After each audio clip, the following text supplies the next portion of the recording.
Not as well initially because we suffered two things. One was a lot of people went, nah, I don't want to see after the last one. Fuck it, I don't want to see it.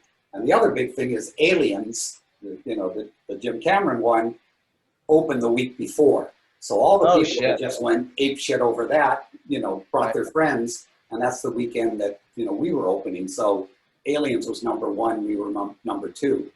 But as time has gone on, it's actually really done well because it kind of took off, at home versions. Right on. Yeah, I think I just pulled out my book when you asked about the box office, and it actually did $2 million less than Part 5, I think, because everybody was so upset about Part 5 at the time that it cut back on what it actually did. But let's see, 1, 2, 3. Yeah, but it'd be interesting to see what the overall numbers are. Well, they did that clever thing of like, okay, Friday the 13th, the final chapter. All right, we got to see this shit now because this is the last one. And in a way, they were sort of open to that possibility. But that did such an enormous box office that they went, okay, a new beginning. But you know what? Gene Simmons took that and ran with it with Kiss. Those guys have had their last damn concert so many times. I know. He's such a businessman. He's like, we need more money. We're doing another last time. It looks like Part 6 comes in 9th as far as the initial box office. Yeah. Yep. Out of all the franchise. Yeah, that was another surprising that it was 9th. No, it just, the whole thing was starting to take, you got to remember how many slasher movies there was at that time. But, people had seen it and seen it and seen it. So that's why I had to kind of take a sense of humor with it, as well as, I just want to make a good movie. I want to have kind of a story and somewhat of a narrative and give people, needs and wants, which is what movies are supposed to do. You're supposed to be invested. Tommy, tell you something. What's really, really brilliant that you did by this having the humor in it, and I can't even begin to tell you, with the fans that I see and stuff, when they had their kids with them, they said, you know what, this is the one, because the parents had seen like all of them, said, this is the one I was cool with letting my kid watch. So the kids got started early because it wasn't so harsh and violent. Plus there was kids in it. Plus it was funny. It was like, it's not something that you have, because my kids didn't have nightmares over this. He said that because Freddy, man, those things were creepy, really bizarre. Like that was like just, that kind of shit was like, there was really creepy Twilight Zone-y weird stuff. It wasn't like really out front. It was so like psychologically bizarre. But that was another thing, because you think you built a huge amount of people coming, because half the people I saw in Archives weren't even born when this was out. Yeah, the best comment I ever heard was, this Friday is like the entrance drug. It's like you watch this one first, and then if you're okay, you can go watch the rest of them. Hey, you'd rather be that one than the last one they ever want to see. It's true. I have a lot of people at shows ask me if they were to introduce their children to it, which one would you start with? And I say, well, if you start with Part 6, it has no nudity in it, no sex. There's the one scene, but there's no nudity. And again, it's the perfect entry point, like you said. And a lot of them come back a year later at the same show and tell me that they really appreciated the suggestion, because now they've branched out into the other films and they like all of those as well. But it was a great starting point. It opens with a freaking James Bond parody. It's tough. Yeah, it's true. Homage. Yeah, I have such a great fondness for the James Bond, and they were the only ones that had a huge franchise. That there were so many of them. I thought, let's merge those two things together and set it up so this is the kind of movie you're going to see. It's not going to be like the normal Friday. So there was one other question in the chat that I didn't get to during the movie, but is Bill still here? Bill had a question. Let's see if he's still here. Bueller. No, I think Bill's gone. Okay, well, his question was, do you think that there would ever be a possible director's cut from this film? Is there enough footage, and is it something that might be possible? No, this is pretty much the director's cut, because everything else is pieces, guys. There's little pieces of everything that is in some fucking box someplace, and you could, try to attach those pieces if they ever find them.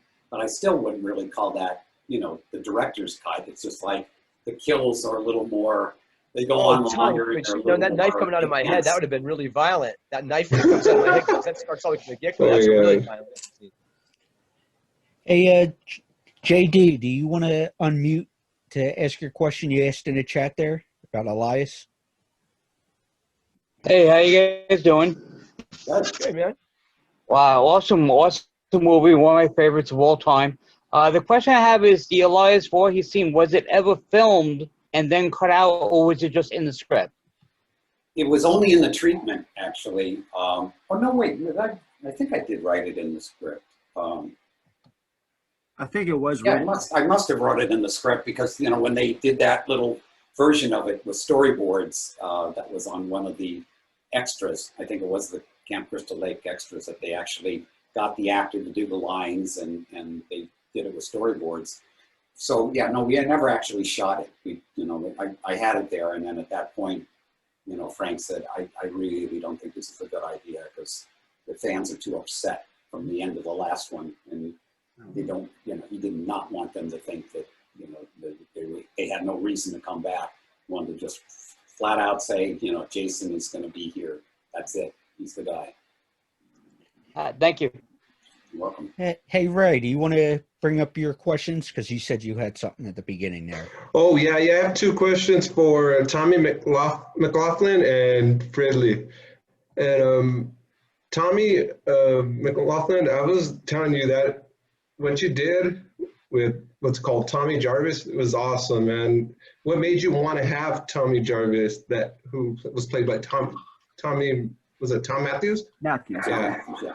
Yeah, what made you want him in that film so much? That was amazing. Well, basically because of part 4, obviously they set up the Tommy Jarvis, you know, character as a boy. And then part 5, you know, John, what was his name? John Shepard? No. Shepard. Was it John Shepard? Yes. Frank at that time wasn't sure if he was going to do it or not. And the story, there's a couple of stories. One that he got very religious and he didn't want to do a Friday the 13th. And then the other was that, you know, he had an agent that was asking for too much money and Frank goes, you know, hell it walking, goodbye. So he basically said to me, no, I still like the idea of, you know, continuing the Tommy Jarvis character, just we have to recast. So I saw a lot of people, you know, to play that part. But, you know, there's the old saying that when they walk in the door, you go, that's it, you know it, you know. Same thing with Fridley. When he walked in the door, I went, yeah, that's it. You know, at a certain point, you just stop casting because you know you've got it. Was he wearing those pants when he walked in the door? No, he wasn't. Actually, I don't think he had any pants on. Whoa. That's beautiful. Oh, jeez. What was your other question? Okay, for Tom Fridley, I was gonna ask you, dude. I like that part where you were getting the knife shoved in your head with that Frankenstein music. What did you think about that, dude? What did I think about it? Well, Yeah. I thought it was quite painful. No. Well, you know, the truth was, when I thought about it, that's the first time that I'd been killed in a film. And after that, it's funny, the next 3 things I did, I got killed in. But it was, I'll tell you what, it was actually it was a little bit scary because they put it there was a piece of metal, like a dime. I remember there being like inside my ear, so it would keep it, that blade was collapsible. You don't get to see all that. That's part of the, when you said, or the other gentleman asked about the editing into having a director's cut. So picture this, it was all acted backwards. So what happens is this, CJ's next to me, right? And it cuts like this, I'm dead, starts that thing. And he's got this knife collapsed inside my ear. If it was to slip off that dime, it'd go into my head, but it's spring activated. So it's like this, I start dead. He snaps out, I come back to doing the music, and he walks backwards.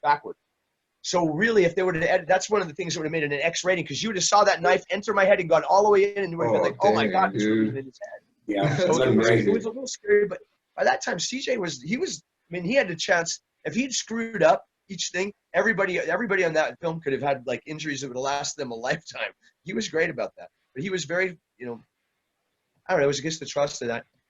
But it was, I love the way it looked. I didn't expect it to look nearly as good as it all did. And Tommy did a great job. The editing was phenomenal, and he was by far probably the best, the most giving director. He allows people to, you know, you hire actors, you let them do what they're hired to do. I agree He on allowed that. that.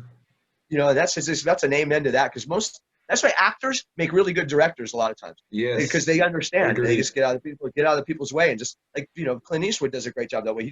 I hired the right people for the job, and they let it do it. They don't try to get involved. But no, it was a joyful and scary. That would probably be my thing. Joyful and scary a little bit.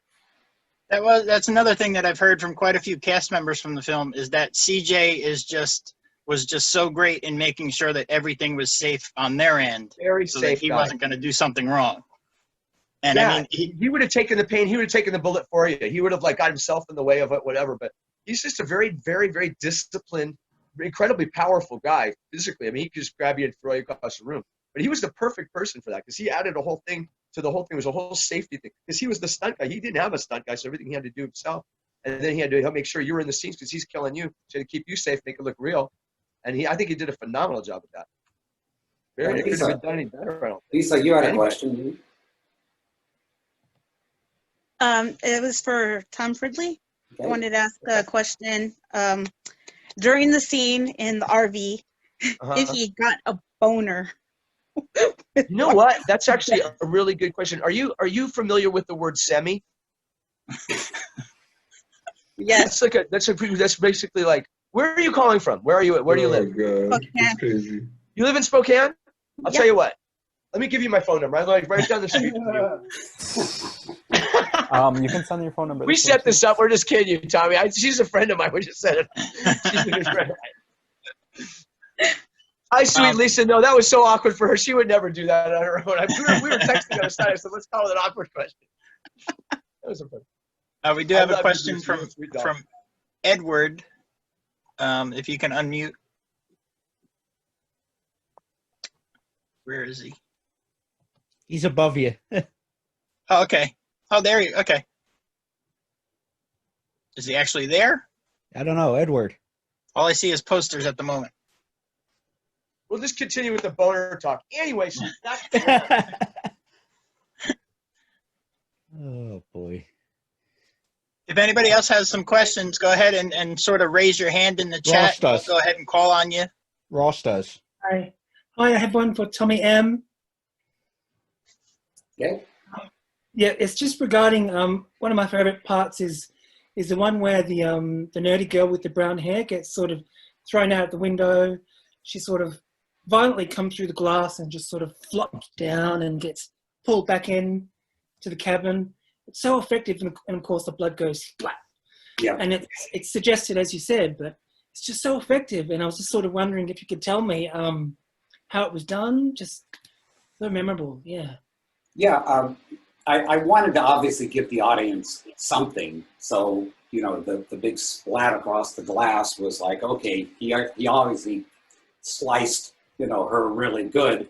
And then we had this, wonderful stunt double, who went through that window, and then CJ was holding on to her, and then he yanked her back, and she broke all the top part of the window. And it just looked so damn violent, which is what I thought was so, amazing about it. Nobody got hurt, obviously, but just somehow going through the bottom of the glass and then coming back through the other. I'd not seen that before, and I thought it looked really intense. Yeah, so good, very good.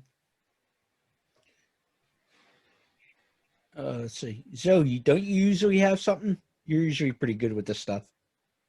Yeah, I was wondering about the manual of occultism. Like, was there a lore there? Like, I mean, was that established that Jason's undead? And like, what was Tommy reading there? Was he reading how to kill Jason, or was he? What does he know about that book? I when I was writing it, I was going, he somehow has got to come up with something that he brought him back with a lightning bolt, which is certainly not scientific. And somehow we were in that realm of what could he do? And with all the things that I've kind of been involved with over the years of paranormal, and, One Dark Night had psychic vampirism in it, and I've had, encounters with ghosts and things over the years. So I have a, great fascination with that whole world, that I felt that Tommy wouldn't know shit about it, but he goes someplace and he comes back with these books, and he just starts to, speed read, trying to look for something. And what he finds is that kind of old rule where, if wherever somebody is buried, they need to be returned to that, you know, at that place, or they're going to walk the earth forever as a, you know, as a some sort of the undead or ghost or whatever. So that's where he comes up with this theory that, you know, Jason's got to be put back down where he drowned as a boy, and then that somehow would, you know, end him. I mean, that, you know, that's all he basically had to go on. So the rest of it was like, you know, how the hell am I going to put him in the water and keep him down there, which is the whole, obviously, invention with the chain and the rock. But it just kind of comes off as sort of those, you know, different beliefs of how you, like in Poltergeist, you know, when they had all the stuff going on, you know, they removed the cemetery by taking away the tombstones, but they kept the bodies down there. And that was the reason why all that, you know, stuff happened.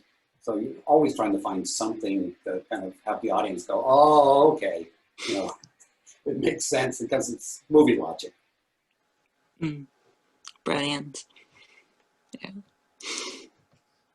Does anybody else have any questions? We get Rob on the bottom thinking he's got the symbols going. What? Tom, when you were murdered, was it interesting? Do you have any funny memories of like your family or parents like watching that? Like, was it disturbing for anybody that knew you in real life to watch you die on screen? Yeah, yes, I'll tell you what. And I don't want Tommy McLoughlin to hear this, so Tommy, put your hands over your ears. It's funny that I just after we did a thing like this, I don't know, a couple of weeks ago, we did an interview thing, we were talking, and my mom ended up being, when she like accidentally got in the screen, and she didn't know that she was like on it, and she was just sitting there like live on this doing it. Anyway, long story short, she told me, I reminded her, she went to the premiere with us or whatever, we had a premiere. Was it at the Screen Actors thing? Was that where it was at the Directors Guild? Tommy? Directors Guild. And it was she watched it and she said, as soon as I died, she was like, I had to go. I couldn't even bear that you were dead like that. Since they literally got up and then went, because we all drove together. She went out and sat in the thing, I guess, because we weren't sitting right together. We came together, but they were sitting because they had all the cast kind of sitting in the same row. And so she's like not a horror person at all. So she said, oh my God, after you died, it was like, what more am I going to have to go through? She says, she didn't even know, she had no idea what was, I didn't tell her anything about what was going to happen to her. And that's the first time I saw it too. But so yeah, the rest of my family all took it with, you know, grain of salt, and they all liked it. And, you know, I tell you, when I go to the convention things, is a lot of people are very jealous of like, give me an example. If you ever watch the Brady Bunch, the kid who plays Oliver in the Brady Bunch, he's like a little goofy kid with glasses. Ronnie, or wait, what's his name? Shit. Wasn't he Cousin Oliver? He sat next to me at one of the conventions. And he's like, it sucks so hard. He goes, that you get to be this like this cool character, gets to be screwing the hot girl and all shit. And I'm the little guy, this little orphan, that's like a little orphan of the Bradys. And it's like the stories that he has to tell from the set. He goes, they're just embarrassing. So it was just kind of funny that way. You know, it was just one of those things that Robbie Rist is his name. Yeah. Really nice guy, great guitar player too, really great. I'm jamming. He's a great musician, really fantastic, and a hell of a nice guy. But it's just one of those things that, I don't know, it's all kind of bright. Thanks to Tommy, it's like, shoot. And the other thing is, I guarantee, is that nobody from films, it's sad because you do a film with people, especially like long ones, you do 4 or 5 weeks or a couple of months with them, they're like family. And all of a sudden you go home, everybody exchanges phone numbers and everybody has a good intention, and hardly anybody ever sees anybody again unless you work with them again. And this, because these conventions, we all get to hang out, we all get, now I'm like really close with Darcy. I mean, I was just talking to her earlier today. So that's great. Thanks to Tommy. Well, it's you guys. I mean, you know, everybody bonded. So how long did the film actually take to film from start to finish? What was it, 6 weeks? How long was it, Tommy? Days. I believe it was, I want to say 28, 29, something like that. So yeah, like 4 weeks. That's a lot of footage to get in that much time. Yeah, we were pushing it. And the tough thing is that we were doing 6-day weeks. So we had 1 day off. And we were basically on nights. The only thing we shot that was day was the paintball scene, which is I think the first day, and then we kind of and then we did that other stuff. The stuff with me at the beginning that was inside though, like at the camp and stuff. There's a lot of day stuff. Then we went into nights, and so you would work until Sunday morning, and then go to sleep and wake up Sunday night going, well, what the fuck are we going to do now all night? Because we don't have a call. You know what, Tommy?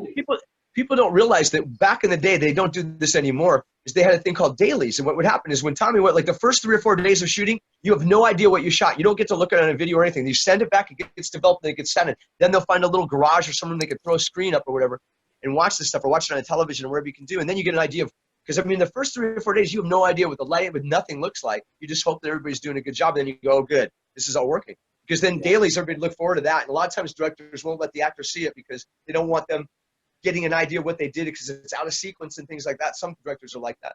But I mean, that's the whole thing you weigh. That would be like, did you guys watch that? You just watched that whenever they'd show up, right, Tom? You wouldn't save that till the day off. Yeah, it was in that old department store that we, had the set for the jail, the sheriff's office. And, we set up a screen and a projector, and watch them in there.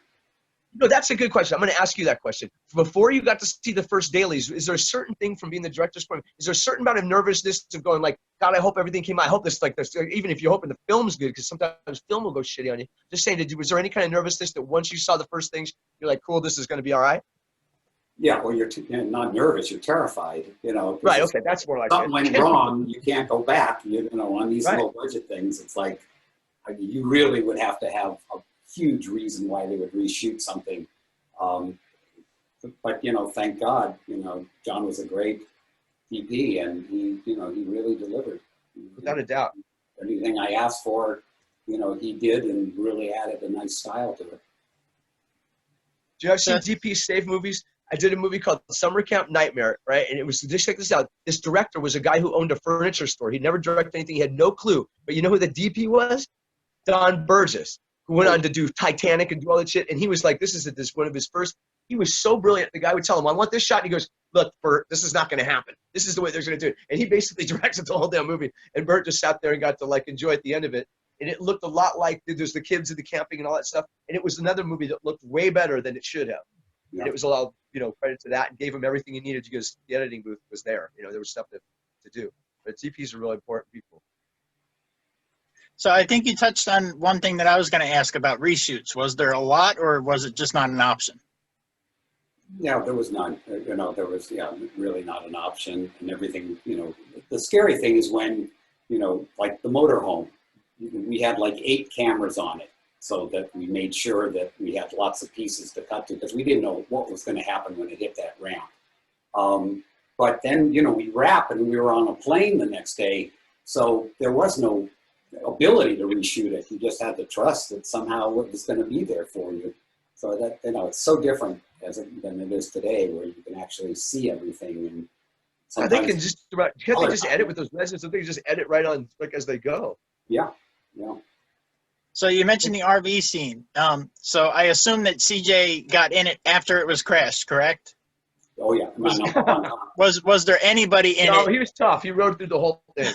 Was there anybody in it to crash it, or was it done mechanically? Well, that was the biggest fear I had is that there wasn't like a stunt man down there that was like a regular professional stunt man, but there was a guy that Mike Nomad hired. What the hell? I'll do it. And he showed up in a Evel Knievel jumpsuit, with the red, white, and blue, and he goes, "Yeah, I can do it. Sure, I can do it." And it's like, are you sure? And it's like, oh, yeah. Tommy, didn't he build the cage inside? Didn't he Mike do Nomad, some welding? I don't want to be responsible for killing this guy. And he goes, no, you'll be okay. And they reinforced the whole motorhome with yeah, they built like a cage for him, like a metal roll bar and shit, so it wouldn't collapse on the guy.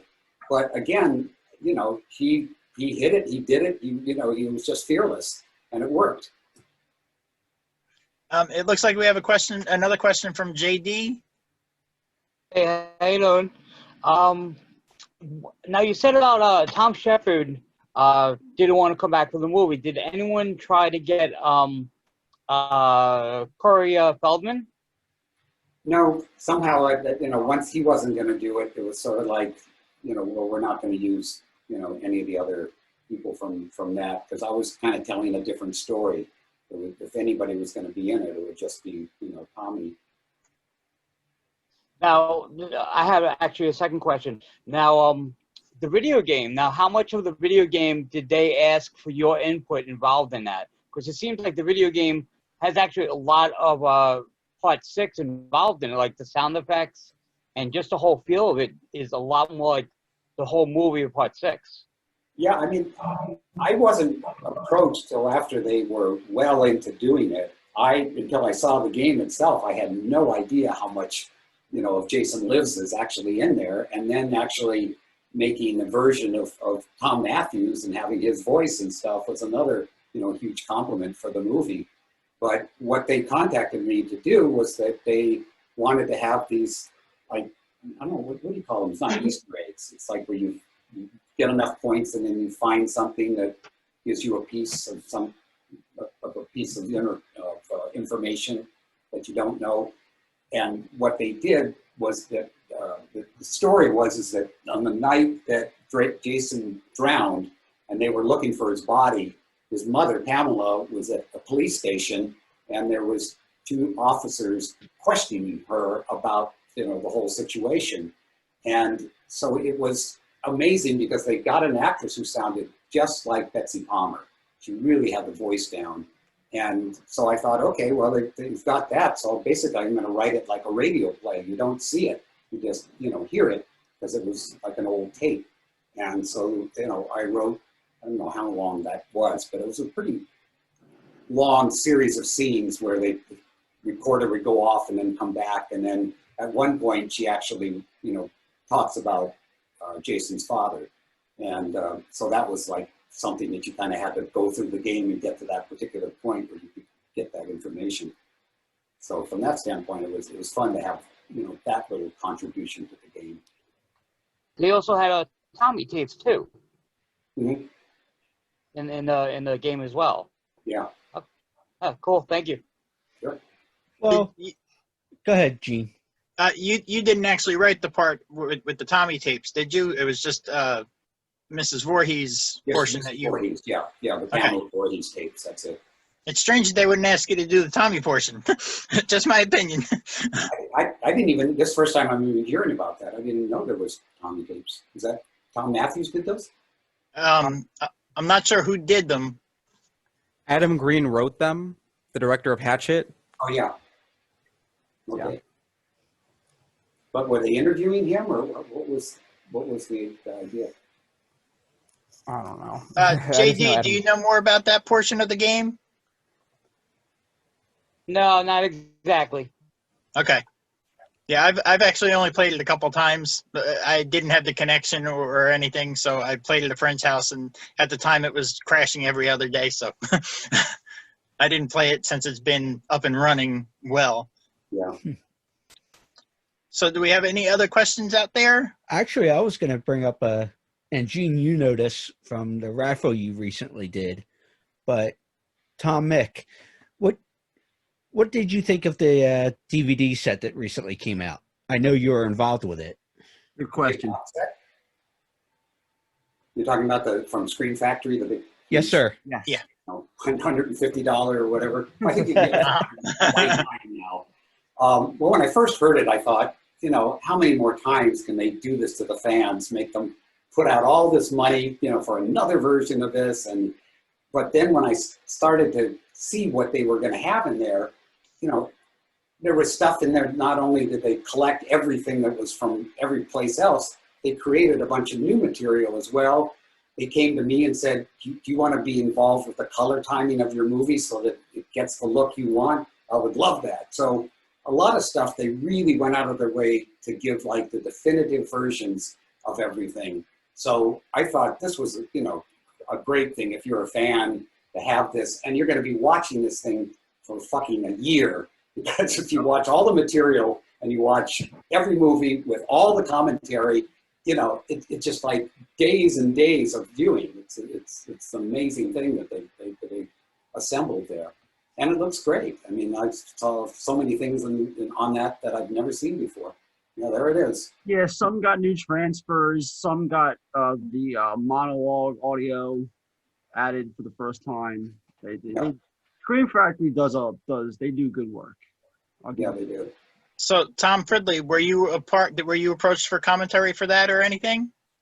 I think he was. I was approached for absolutely nothing. for anything. Really? Boo. They thought that I was just like a you know, like a wild stallion, and I couldn't be controlled, and it was like, oh God, what's he gonna do? No, I never heard about anything. When they told me about the game and all this stuff, somebody said I was even actually in the game or something. Somebody said that to me, that they played something. That could be not true, but I hear questions about things every once in a while. I was, to be honest with you, the coffee table book, that was, I supposedly was sought after, but at some time I couldn't be really kind of be found because I'd moved to Idaho and I wasn't like hooked up to my agency anymore, and there was really no way to really find me. So they did that. I signed a bunch of them, but I'm not in the book. But no, I've been probably no phones in Idaho. No, You're going to be signing one. another copy of it soon too. I have a copy here from one of the fans. He's actually here, Nicholas Haro. He actually sent in a book, and it's going to get signed by both of you guys and like 18 others from the cast. Because I'm not in it at all. Because it's always a book. They go, "Where are you in this book? Why aren't you in it?" And I said, "I didn't even know it existed." But it's a beautiful book. It's really a nice. I mean, they really put it. It's really nice quality. I love it. You know, it's interesting too, because I mean, I grew up on Frankenstein, Dracula, the Wolfman, you know, all that Universal horror movies that I saw on television as a kid. But I think now, if I had a photo or, you know, if they did a book on Frankenstein or whatever, and James Whale signed it, Boris Karloff signed it and stuff. Oh my God. I can't imagine how much that would be worth. So I'm guessing, you know, a few more decades down the line, any of you guys who got everybody's signature, oh, it's like, yeah, they have to be. They have to. They've broken their posters and all that. Yeah, no doubt. Things become valuable that are nostalgic and, you know, mean something, because that was my childhood, were all those monsters, you know, and I knew every line and all of those movies. So, you know, I would love to have that. Probably pay it. You know what was really scary, Tommy? You remember the series? Remember the Night Stalker? Oh, of course. God, I remember that one with the vampire that time. That shit was so scary. I remember that gave me nightmares. It was this night that was just the way they did stuff, and they lit it, and it was like you barely got to see him, and it was just scary as hell. What was the name of the guy? What was the name of the main guy? Darren McGavin. Yes, Darren McGavin. He was kind of like a Peter Falk of that kind of stuff. But he like whenever I did all that stuff. But yeah, that was a really scary show sometimes. Before we get too far away from talking about the signed merchandise and stuff, you can check out signaturehorror.com. Both Tom Fridley and Tom McLoughlin have some of their merchandise there. You'll be dealing with me through the site. That's a great site. What was that? That's a great site. You did a really nice job. Thank you. But yeah, you can get them and a couple others from Part 6. I just talked to Vinny earlier today. He was kind of sad that he couldn't be with us tonight. But we're going to be adding his stuff back in to where he's actively signing, where you can get it personalized and do videos and all of that, just like with everybody else. So yeah, just check out the site. And I believe Ed has a question. I already brought it up earlier in the movie. I already brought it up. We're good. Okay. Now, I do believe Tom Fridley has some photos available for live signing. If anybody would like to message me about that, we could get it done right after the Q&A. Otherwise, like I said, you can check out the website and we'll get it. You can get it personalized and we can get it sent right out to you. Does anybody else have? Oh, go ahead. No, go ahead.